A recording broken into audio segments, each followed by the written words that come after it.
Korang tahu tak, ada projek dekat area JB ni yang korang boleh dapatkan unit dalam lingkungan 300k lebih sahaja. Dan yang best ni ialah bukan studio tau. Kita dah sampai pun dekat sini. Dari sudut design projek ni pula, korang boleh tengok betapa kemasnya susunan facilities dia. Swimming pool dekat tengah-tengah, ruangan gym di atas, balance dan symmetrical. Nampak premium lah orang kata. Apa yang menarik dengan projek ni ialah lokasi dia betul-betul depan landmark JB, depan Istana Bukit Sirin. So korang tak perlulah tunggu weekend nak datang sini. Hari-hari boleh tengok. In terms of location pula, satu highway je terus ke CIT. Nanti bila dah siap je RTS, bangun lambat pun tak jadi masalah lah. Tak cukup lagi, shuttle bus pun ada.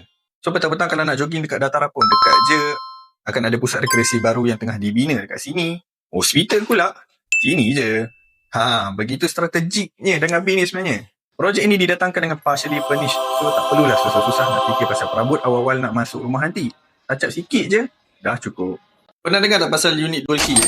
Ini dia unit dual key. Satu unit tapi boleh separate jadi dua ruang yang berbeza. Family nak datang daripada jauh pun tak jadi masalah. Privacy terjaga, aurat terpelihara. Gitu. So kalau nak tahu detail projek ni, komen Dangabe di ruangan komennya. Bye.